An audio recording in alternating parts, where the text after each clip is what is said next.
अपने कब्जे में कर लेते और जिंदगी भर आनंद से रहे। आज इंसान नहीं कर रहा है। आनंद पाने के लिए हम क्या कर रहे हैं?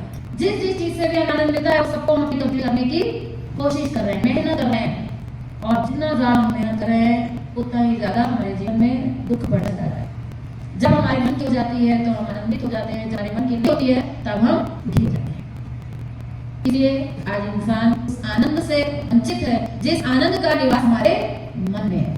आनंद का रहता है, शरीर में रहता है क्या? आनंद का रहता है मन में रहता है। इसलिए अपने मन को अगर हमें ठीक करना है तो हमें अपने मन के साइंस को समझना होगा, हमें अपने मन के विज्ञान को समझना होगा और इस बात समझना होगा कि आनंद दुनिया में बाहर किसी भी वस्तु, व्यक्ति या परिस्थिति में नहीं है। आनंद जब भी मिला, जिसको भी मिला, अपने अंदर मिला। आप इतिहास उठाकर देखेंगे तो आप पाएंगे कि आज तक जिसको भी आनंद मिला कोठियां बना बना कर नहीं हुआ, बैंक बैलेंस बनाकर आनंद नहीं हुआ। हम कल्पना करते हैं कि वाह कितना आनंद है उन्हें तो, लेकिन आनंद की ये परिभाषा नहीं है। आनंद हम सबके भीतर है और इतना है कि जितना आप संभाल नहीं सकते इतना आनंद है, क्योंकि आनंद का भंडार वो परमात्मा हम सबके भीतर बैठा है। वो स्वास्थ्य, शक्ति, आनंद, ज्ञान और प्रेम पांचों चीजों का अखंड भंडार है, लेकिन ढका हुआ है। इत्र की शीशी चाहे कितनी भी बढ़िया उसकी खुशबू हो, लेकिन अगर उसकी बॉटल सील्ड है अगर, तो उसकी खुशबू हमें नहीं आएगी। क्यों नहीं आएगी? क्योंकि ढक्कन लगा हुआ है। अगर हमें ढक्कन खोलने की टेक्निक पता लग जाए तो इत्र इस पूरे हॉल में भी फैल सकता है। ऐसे ही वो परमात्मा स्वास्थ्य, शक्ति, आनंद, ज्ञान और प्रेम का भंडार है। हम सबके भीतर बराबर मात्रा में उपस्थित है, बिना किसी भेदभाव के हमारे सबके भीतर है। लेकिन जिसका जितना दबा हुआ है वो उतना दुखी है और जिसका जितना प्रकट हो गया है वो उतना सुखी है। अगर हमें स्वस्थ होना है तो हमें बाहर से कुछ खाकर हम स्वस्थ नहीं होंगे, हम भीतर से ढक्कन खोल के स्वस्थ हो सकते हैं। अगर हमें शक्ति प्राप्त करनी है तो हमें अपने शरीर से अम्ल को हटाना होगा, हमें अपने शरीर से मल को हटाना होगा, हमें अपने शरीर में मल का बनना बंद करना पड़ेगा। ये सारे प्रोसेस अगर आप करेंगे तो अंदर वो परमात्मा की शक्ति धीरे धीरे जागृत होती चली जाएगी। अगर आप चाहें तो आपके अंदर उतनी शक्ति जागृत हो सकती है जितनी स्वयं साक्षात भगवान श्री राम में थी। वही शक्ति तो हमारे भीतर है। उन्होंने 14 साल कंदमूल फल खाया, हमको रास्ता दिखाने के लिए खाया। अगर उन्होंने 14 साल खाया, हम लोग कहते हैं कि अगर आपकी हिम्मत है तो 14 महीने खा के देख लो। नहीं हिम्मत है तो भाई 14 महीने नहीं तो कम से कम 14 हफ्ते खा के देख लो। नहीं है तो चलो 14 दिन खा के देख लो। आप देखेंगे कि उस रास्ते पर अगर आप चलेंगे तो आपके अंदर से राम की शक्ति जागृत होने लग जाएगी। जिन्होंने जागृत की है, अगर इस सभा में कुछ बैठे हो तो हाथ खड़ा कर दीजिए। जिन लोगों की शक्ति जागृत हुई है, ऐसे कुछ लोग हैं यहाँ पर कि नहीं? कुछ तो पुराने होंगे। क्यों है ज्योति बहन, हाथ नहीं खड़ा हो रहा? भगवान की शक्ति जागृत नहीं हुई क्या? मैंने जब इनको सबसे पहली बार देखा था, ये पूना मेरी प्रोग्राम में आई थी, तो मेरे को ऐसा लगा था कि ये बहन ठीक नहीं हो सकती। मैं आपको अपना व्यक्तिगत सोच बता रही हूँ। इस तब सेवा सिमरन में होने के बावजूद भी इस बहन को देखकर मुझे लगा था कि ये नहीं हो पाएगी ठीक, क्योंकि मुझे लगा था इसके अंदर तो जान ही नहीं है। ऐसी दिखाई दी थी मुझको ये। और आज यहाँ बैठी है, आप इतने सारे लोगों का प्रतिनिधित्व अगर कर रही है, शक्ति जागृत हुई है तभी कर रही है ना। मैं आपके सामने बैठी हूँ एक ऐसा इंसान जो स्कूल अगर जाना होता था 5-6 किलोमीटर दूर मेरा स्कूल था, तो मैं कैसे स्कूल जाती थी और कैसे स्कूल से आती थी मुझे ही पता है। रात को एक पैर मेरी मम्मी एक पैर मेरे पापा दबाते थे। उस उम्र में 14 साल की उम्र में एक पैर मम्मी पापा दोनों दबाते थे। जब तक मैं सो ना जाऊं तब तक ये शर्त थी कि ये पैर छोड़ना नहीं है, क्योंकि उन्होंने अगर छोड़ा तो बस मेरी नींद गायब। इसलिए जब तक मैं सो नहीं जाऊं तब तक मेरी मम्मी और पापा मिलके मेरे पैर दबाते थे, तब मैं सो पाती थी। और आज आपके सामने हैं, देश भर में घूम रहे हैं, दौड़ रहे हैं, काम कर रहे हैं। तो ये शक्ति की ताकत नहीं आई पहले एक दिन में 10 रोटियां खाती थी मैं, आज 24 घंटे में 1 रोटी खाती हूँ। तब शरीर की शक्ति की हालत ये थी और आज शक्ति की हालत ये है।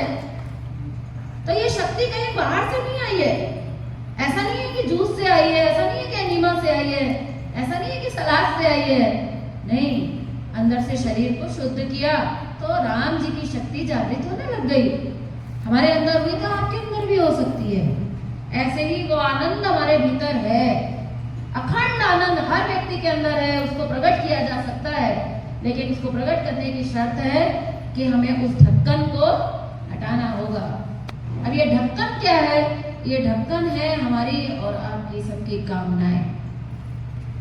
हमारे अंदर इतनी इच्छाएं भरी हुई है, अभी हमें ये चाहिए, अभी हमें वो चाहिए, खाने को चाहिए, पहनने को चाहिए, कमाने को चाहिए, घूमने को चाहिए, बेटा हमारा कहना माने, बहू कहना माने, सास कहना माने। इतनी सारी शर्तें हैं हमारी सुखी होने के लिए, इतनी कामनाएं हमने पाल रखी हैं कि वो हमारा आनंद उस इच्छाओं से, उन कामनाओं से दबा पड़ा है।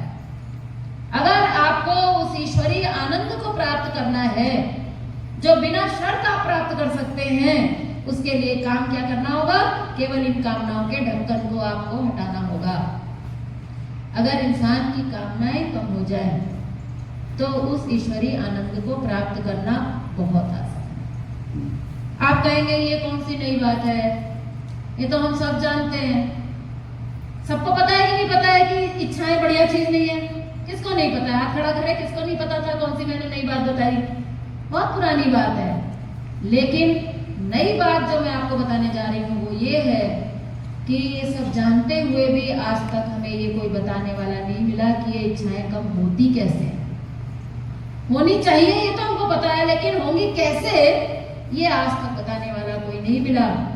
और मैं अपना परम सौभाग्य मानती हूँ कि परम पूज्य श्री योगी जी महाराज से संपर्क हुआ और एक 14 साल के बच्चे को समझ में आ गया। मैं 15 साल की भी पूरी नहीं थी, 14.5 साल मेरी उम्र थी जब मैंने उनको पहली बार इस सेवा के लेक्चर को सुना। और पहली बार में मेरे को उनकी ये बात पकड़ में आ गई कि अरे ये तो बहुत आसान है। मैं आपको बताना चाहूंगी कि मैंने 6 साल की उम्र में गुरु किए हुए थे, उनसे प्रॉपर दीक्षा ली हुई थी और जो कुछ भी वहां बताया जाता था वो मैं पूरा फॉलो करती थी।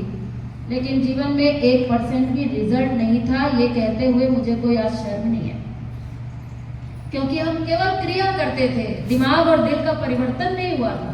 बात समझ में नहीं आई थी, बस कह दिया गया ये कर लो तो सुखी हो जाओगे, तो कर लिया, लेकिन सुखी नहीं हुए क्योंकि जहां कारण था जड़ पर हम नहीं पहुंच पाए।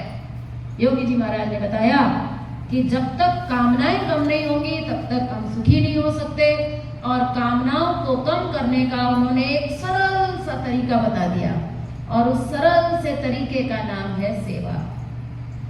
और उस सेवा के अंदर जो उसका प्रैक्टिकल एस्पेक्ट है वो है देना। देना, क्योंकि सेवा शब्द जब भी हम सुनते हैं तो सेवा के अंदर एक ही खास बात होती है और वो होती है देना।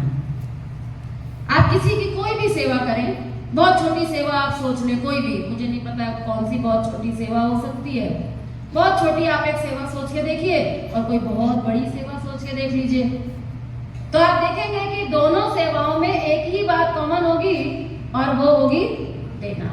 दोनों में देना की बात होगी। और देना भी क्या, कोई पैसा देना, कोई कपड़ा देना, कोई धन देने की बात नहीं हो रही है। अभी जो साइंस है उसका, वो साइंस है कि हमें क्या देना है, जो हमें चाहिए। अगर हमें सुख चाहिए तो हमें क्या देना है, सुख। तो आप सेवा का कोई भी काम सोचिए, उसके अंदर आप सामने वाले को क्या दे रहे होते हैं, क्या दे रहे होते हैं, सुख।